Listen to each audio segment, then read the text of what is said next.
नमस्कार मित्रमैत्रिणींनो, तुमचे खूप खूप मनपूर्वक स्वागत झटपट रेसिपीमध्ये. या चॅनलवरती तुम्हाला 2 ते 3 मिनिटात रेसिपी दाखवण्याचा आम्ही प्रयत्न करत आहोत. तर आपला अनमोल वेळ वाया जाऊ नये यासाठी आजच चॅनल सबस्क्राईब करा. आज आपण बनवतोय गव्हाच्या पिठाची हेल्दी टेस्टी अशी बिस्किटं, तीही कढईमध्ये. साहित्यामध्ये मी घेतलेलं आहे पाव वाटी कोमट करून घेतलेलं दूध, 1 वाटी चाळून घेतलेले गव्हाचे पीठ, अर्धी वाटी बारीक रवा, पाव वाटी साखर, 3 ते 4 चमचे वितळवून घेतलेले तूप घ्यायचं आहे आणि आवडीनुसार ड्रायफ्रुट्स. साखर मिक्सरमध्ये दळून घेऊया. एकदम बारीक पावडर मी याप्रमाणे बनवून घेतलेली आहे. दळून घेतलेली साखर मोठ्या बाउलमध्ये काढून घेऊया आणि दूध घालूया. दूध आणि साखर या पद्धतीने चमच्याच्या साहाय्याने मिक्स करून घ्यायची आहे.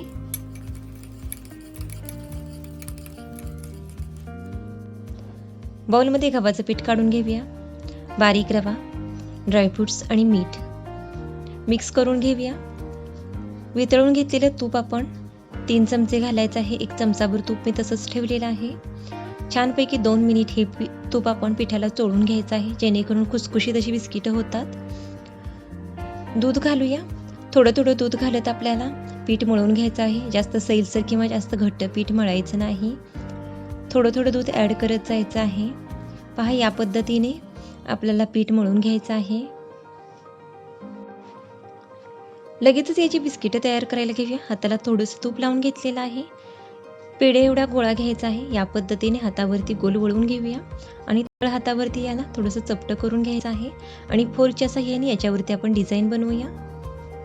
जास्त जाडसर बिस्किटे बनवू नका. पहा, या पद्धतीने. या पद्धतीने मी थोडी बिस्किटं तयार करून घेतलेली आहेत. पाहू शकता तुम्ही, याच्यावरती मी वेगवेगळी डिझाईन बनवलेली आहे. बिस्किटं तळण्यासाठी या ठिकाणी तेल गरम करून घेतलेलं आहे. जास्त गरम तेल करायचं नाही. थोडं गरम झाले की लगेचच बिस्किटं सोडायची आहेत. गॅसची फ्लेम लोच ठेवायची आहे. मंद आचेवर बिस्किट आपण लाईट गोल्डन ब्राऊन रंगावरती तळून घेणार आहे. एका साईडने बिस्किट भाजण्यासाठी 1 मिनिट लागतो. 1.5 मिनिटामध्ये दोन्ही साईडून बिस्किटं तळून होतात. एका साईडनं भाजली गेलेली आहेत बिस्किटं, ही आता पलटून घेऊया. याच पद्धतीने सोनेरी रंगावरती बिस्किट आपण तळून घ्यायची आहेत. बिस्किटं तळून झालेली आहेत, ही आता आपण काढू. याच पद्धतीने आपण उरलेली सर्व बिस्किटं तळून घेऊया. पहा, किती सुंदर रंग आलेला आहे बिस्किटांना.